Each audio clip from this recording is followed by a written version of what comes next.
Hey guys, welcome to my channel study with Pavi. எல்லாம் எப்படி இருக்கீங்க? நல்லா இருக்கீங்கன்னு நினைக்கிறேன். கிட்டத்தட்ட ஒரு 1 மந்த்க்கு அப்புறம் நான் வந்து வீடியோ போஸ்ட் பண்ண போகிறேன். அது வந்து நிறைய விஷயங்கள் வந்து இதில் நான் ஷேர் பண்ண போகிறேன். அதில் வந்து ஃபஸ்ட்டு வந்து நம்ம ஒர்க் பண்ணுறத முன்னிட்டு அது என்ன அப்படின்னு பார்த்தீங்கன்னா, ரீசெண்டாக கவர்மெண்ட் வந்து ஒரு லிங்க் ஒன்று வந்துருந்துச்சு. இந்த மாதிரி அப்பார் ஐடின்னு ஒன்று க்ரியேட் பண்ணி அதை வந்து ஆட் பண்ணுங்க அப்படின்னு சொல்லிட்டு, அப்போ தான் நமக்கு வந்து சேலரிலாம் வந்து கொஞ்சம் கரெக்டாக வரும் அப்படின்ற மாதிரி அதில் போட்டிருந்தது. சரி, அது எப்படி பண்ணுறது? நிறைய பேர் என்கிட்ட மெசேஜ்லேயும் கேட்டிருந்தீங்க, கமெண்ட்லேயும் கேட்டிருந்தீங்க. ரெண்டுத்துக்குமே என்னால் முடிஞ்ச அளவுக்கு ஃபுல்லாகவே நான் ரிப்ளை பண்ணியிருக்கேன். இப்படி யாராச்சும் ஒருத்தர் 2 பேருக்கு மிஸ் ஆயிருந்துச்சுன்னா வந்துட்டு கண்டிப்பாக சாரி. பட் நான் கண்டிப்பாக வந்து நிறைய பேருக்கு வந்து ரிப்ளை பண்ணியிருந்தேன். இப்படி தான் பண்ணணும், அப்படி தான் பண்ணணும் அப்படின்னு சொல்லிட்டு. ஒன்றுமே இல்லை, அந்த லிங்க் கிளிக் பண்ணி போய்ட்டு உங்கள் யூசர் ஐடி அண்ட் உங்கள் டேட் ஆஃப் பர்த் கொடுத்தீங்கனாலே அடுத்த ஸ்டெப்பே அது ஐடி தானே, உங்களுக்குன்னு ஒரு ஐடி அங்கே க்ரியேட் ஆகிடுது. க்ரியேட் ஆகிட்டு ஓகே ஆகிடுது. அண்ட் மேலே உங்களுக்கு காட்டுது இந்த மாதிரி வந்து உங்கள் அப்பார் ஐடி வந்துட்டு சக்ஸஸ்ஃபுல்லாக வேலிடேட் ஆகிடுச்சு அப்படின்னு சொல்லி நமக்கு காட்டுது. அதோட வந்து முடிஞ்சிடும்.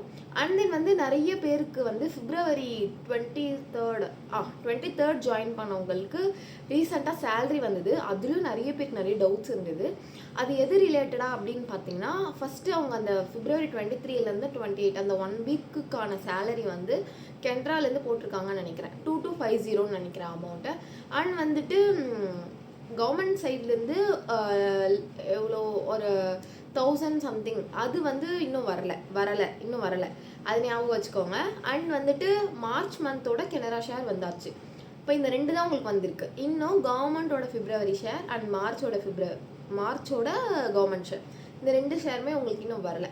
ஒருத்தர் டவுட் கேட்டிருந்தாரு, அதுக்கு தான் வந்து இது கிளாரிஃபை பண்ணுறேன். ஆக்சுவலி உங்களுக்கு இன்னும் உங்களுக்கு கவர்மெண்ட் ஷேர் வராது. எப்போவுமே வந்துட்டு கெனரா ஷேர் தான் ஃபஸ்ட் வரும். கவர்மெண்ட் ஷேர் அங்கிருந்து ஒரு 10 டேஸில் வரும். ரொம்ப டிலே தான் ஆக்சுவலி இது அந்த லைக் நமக்கு சேலரி வரதுக்குள்ள அந்த மந்த்தே முடிஞ்சிடும் போல். கொஞ்சம் சீக்கிரமாக போட்டால் நல்லாயிருக்கும் அப்படின்னு சொல்லிட்டு நம்புகிறேன். ஆக்சுவலி எனக்கு வந்து 7th அன்னைக்கு வந்துட்டு இருந்தது. பட் இந்த மந்த்து 9th அன்னைக்கு வந்தது. எந்த டேட் போடுறாங்கன்னு ஒன்றுமே புரியலை. ஏதாவது ஒரு பர்ஃபெக்ட் டேட் மெயின்டைன் பண்ணால் ரொம்ப நல்லாயிருக்கும் அப்படின்னு சொல்லிட்டு நான் ஆசைப்பட்றேன். அண்ட் வந்துட்டு கவர்மெண்ட்லேருந்து பார்த்தீங்கன்னா, கவர்மெண்ட்லேருந்து வந்துட்டு இந்த இது என்னைக்கு போடுறாங்களோ அங்கேருந்து எக்ஸாக்டாக 10 டேஸ்க்கு அப்புறமா எனக்கு வந்துட்டு இருந்தது. இந்த வாட்டி 9th வந்திருக்கு. 19th வருமா இல்லை 17th வருமானு எனக்கு தெரியல. அது வேணும்னா நான் செக் பண்ணி சொல்கிறேன். பட் மந்த்லி மாறிட்டே இருக்கிறதுனால உங்களுக்கு எந்த டேட் சொல்கிறதுனே எனக்கு தெரியல. ஜான்வரி, February, மார்ச் கரெக்டாக வந்தது. 7 ஏப்ரல் அன்னைக்கு 9th வருது. ஸோ வந்து இது ஒன்றுமே பண்ண முடியாது, என்ன எப்படி வரும் ஏது வரும் அப்படின்றது. பட் ஓரளவுக்கு கெனரா வந்து பிஃபோர் 10th போடுறாங்கன்றது வந்து கன்ஃபார்ம் ஆயிடுச்சு. பட் வந்து கவர்மெண்ட் அப்படி சொல்ல முடியாது, மிட் ஆஃப் த மந்தில் தான் வந்து போடுறாங்க. அதுலேயும் வந்து அங்கேருந்து எக்ஸாக்டாக 10 days ஆர் 1 week அப்புறம் தான் வந்துட்டு இது நமக்கு வரும். இதுதான் வந்து இப்போதைக்கு அனலைஸ் பண்ணியிருக்கக்கூடிய விஷயங்கள். அண்ட் வந்து இன்னும் நிறைய விஷயம் ஷேர் பண்ணேன்னு சொல்லியிருந்தேன். இந்த 2 விஷயம் வந்து ஃபஸ்ட்டு உங்களுக்கு ரிலேட்டடானது. இது வந்து என் பர்சனல் விஷயம். என்ன அப்படின்னு பார்த்தீங்கன்னா, ஒரு ஹாப்பி நியூஸ் தான். என்னென்னு பார்த்தீங்கன்னா, நான் ஒரு February 21 அன்னைக்கு நபார்ட் எக்ஸாம் ஒன்று எழுதியிருந்தேன். அது வந்து எனக்கு ப்ரிலிம்ஸ் கிளியர் ஆச்சு ரீசெண்டாக ஒரு 10 days பிஃபோர்னு நினைக்கிறேன். பார்த்தோன்னே செம்ம ஹாப்பியாக ஃபீல் பண்ணேன். ஏன்னா நான் பேங்கிங் சைடில் இதுதான் வந்து என்னோடய செகண்ட் ப்ரிலிம்ஸே கிளியர் ஆனது வந்து எனக்கு ரொம்ப ரொம்ப ஹாப்பி. என்னோடய ஃபஸ்ட் ப்ரிலிம்ஸ் வந்து நிறைய பேர் தெரியும், IBPS RRB கிளர்க் எக்ஸாம் தான். அதில் வந்து எனக்கு ரீசனிங் செக்ஷனில் போயிடுச்சு. பட் குவான்ட் 25 மார்க்ஸ் எடுத்திருந்தேன். ரீசனிங்கில் 19 எடுத்தால் போகலான்னு இருந்தது. பட் நான் 15 தான் எடுத்தேன். 4 மார்க்ஸில் வந்து அதில் நான் செலக்ட் ஆகாமல் போயிருந்தேன். அப்போ தான் நான் வந்து ப்ரிப்பேர் பண்ண ஸ்டார்ட் பண்ணனே. அந்த டிசம்பர் மந்த் ஸ்டார்டிங்கில் தான் ஸ்டார்ட் பண்ணேன். அந்த 1 week தான் நான் சும்மா சிம்பிளிஃபிகேஷன் அண்ட் ரீசனிங் எப்படி போடணும் அப்போ தான் நான் கொஞ்சம் கற்றுக்கிட்டு போடுறேன். அண்ட் தென் சும்மா ட்ரை பண்ணேன். பட் இட்ஸ் ஓகே, எனக்கு தெரியும் வராதுன்னு எனக்கு தெரியும். பட் என்னால் முடிஞ்ச எஃபர்ட் போட்டு நான் ட்ரை பண்ணேன். But it's okay, quant clear ஆச்சு, ரீசனிங் கிளியர் ஆகலை. அதுக்கப்புறம் என்ன ஆச்சுன்னா, ஜான்வரி வந்து நபார்ட் நோட்டிஃபிகேஷன் வந்துச்சு. சரி அப்ளை பண்ணலாமா வேணாமான்னு யோசிச்சுட்டே தான் இருந்தேன். சரி அப்ளை பண்ணலாம். பட் ஏன்னா போஸ்டிங்கும் ரொம்ப கம்மியாக தான் இருந்தது. சரி அப்ளை பண்ணுவோமே, நம்ம எப்படி பண்ணுறோன்னு நம்ம தெரிஞ்சுக்கலாம், என்ன நானே அனலைஸ் பண்ணிக்கலாம், இன்னும் நம்ம இதெல்லாம் இம்ப்ரூவ் பண்ணோம் அப்படின்னு சொல்லிட்டு ரொம்ப யோசிச்சுட்டு இருந்தேன். அண்ட் வந்துட்டு ஸோ அதனாலேயே வந்துட்டு நான் என்ன பண்ணேன்னா அப்ளை பண்ணிட்டேன். சரி எழுதலாம். அண்ட் வந்து எக்ஸாமும் சொல்லியாச்சு February 21 நான் வந்துட்டு சரி ஓகே இப்போ எழுதலாம். ஃபஸ்ட்டு என்னென்னா எழுதலாமா வேணாமா போகணுமா, எப்போவுமே போடுற ஜோன் தான், கோவில பக்கம் தான், போகணுமா வேணாமான்னு யோசிச்சிட்டே இருந்தேன். சரி ஓகே போகலாம் அப்படின்னு சொல்லிட்டு முடிவு பண்ணிட்டு போயாச்சு. போனால் எனக்கு ஒரு நல்ல எக்ஸ்பீரியன்ஸாக இருந்துச்சு. நான் வந்து 100க்கு 95 கொஷின்ஸ் நான் அட்டெம்ப்ட் பண்ணியிருந்தேன். எனக்கு தெரிஞ்சு வந்து 98லேருந்து 100% அக்யூரசி கண்டிப்பாக இருக்கும். எனக்கு கொஞ்சம் இங்கிலீஷ் நல்லா வரும். அதனால் வந்துட்டு நான் இங்கிலீஷ் நிறைய அட்டன் பண்ணியிருந்தேன். 38 கிட்ட நான் அட்டன் பண்ணியிருந்தேன். ரீசனிங் ஃபுல்லாக போட்டுட்டேன். அண்டு மேக்ஸில் 27 போட்டேன்னு நினைக்கிறேன்.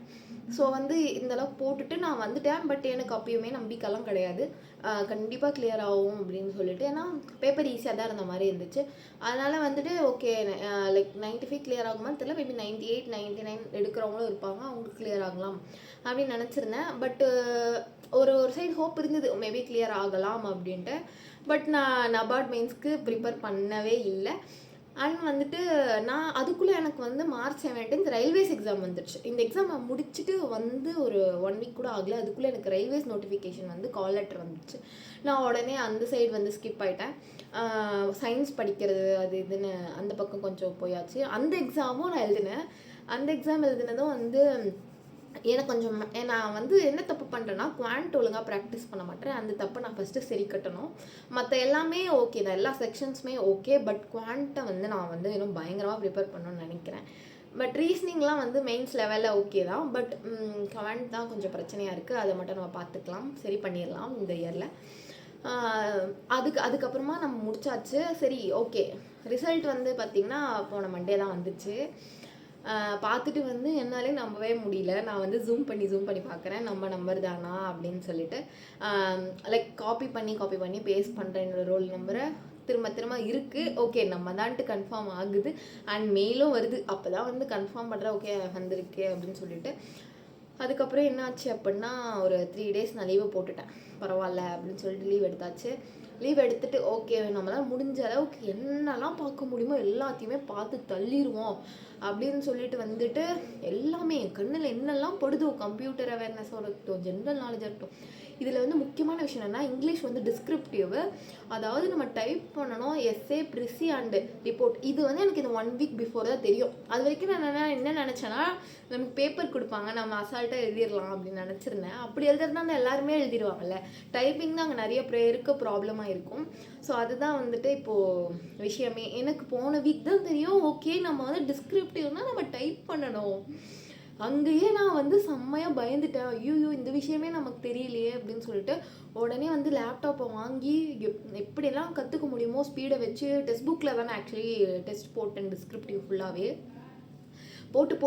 போட்டு நேத்திக்குள்ளே நான் ஒரு லெட்டர் ரைட்டிங் வந்துட்டு ஒரு 8 minutes, ப்ரெஸி 10 minutes, எஸ்ஏ 10 minutesல வந்து கொண்டு வந்துட்டேன். இதுக்குள்ளே முடிச்சாகணும் அப்படின்னு சொல்லிட்டு நம்ம வந்து டிசைட் பண்ணிட்டோம். அதே மாதிரி எக்ஸாம்லேயும் நல்லா பண்ணிட்டேன். இங்கிலீஷ் வந்து கரெக்டாக எவ்வளோ வேர்ட் லிமிட்டு அதுக்கேற்ற மாதிரி. ப்ரெஸி மட்டும் ஒரு 5 words 10 words எழுதலை. பட் அதுக்குள்ளே டைம் ஆகிடுச்சு. நான் அதுக்குள்ளே சேவ் பண்ணிட்டேன். சேவ் பண்ணுறது ரொம்ப இம்பார்ட்டண்ட்டு, அதனால் சேவ் பண்ணியாச்சு.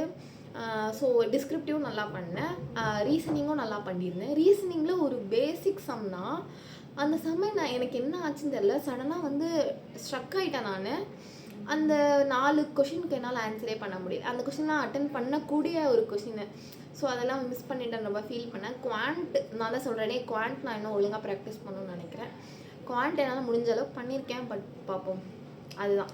But general awareness, computer awareness ரெண்டுமே நான் சூப்பராக பண்ணியிருக்கேன். எனக்கு ஜிகே எப்போவே ப்ளஸ் தான். ஏன் அப்படின்னா, நம்ம ஆல்ரெடி நிறைய எக்ஸாம்ஸ் படிச்சிருக்கிறதுனால அது இருக்க ஜிகே நாலேஜ் எல்லாம் திரட்டி அப்புறம் இங்கே இருக்கிறதெல்லாம் கொஞ்சம் இது பண்ணி எனக்கு ஜிகே கொஞ்சம் நல்லா வரும். அதனால் வந்துட்டு ஜிகே, கம்ப்யூட்டர் அவேர்னஸ் நல்லா பண்ணியிருக்கோம். இங்கிலீஷும் நல்லா பண்ணியிருக்கோம். ரீசனிங்கும் குட் தான். குவான்ட்டு தான் கொஞ்சம் ஏதோ பண்ணியிருக்கோம். பட் பார்ப்போம், எல்லாமே நம்ம கையில் எதுவுமே கிடையாது. இன்னைக்கு 12th April, இன்னைக்கு மார்னிங் தான் எழுதிட்டு வந்தேன். மணிமங்கலம் ஜோன் எனக்கு காலையிலேயே போயாச்சு 7 மணிக்கெல்லாம். பட் எக்ஸாம் ஆரம்பிச்சது 9ன்னு நினைக்கிறேன். 1.5 மணி நேரம் உள்ளே சும்மா உட்காந்துடுவோம். அட்லீஸ்ட் வந்து எக்ஸாம் டைமிங்னாச்சும் மென்ஷன் பண்ணியிருக்கலாம். ஆர் 8 o'clock வர சொல்லியிருக்கலாம்.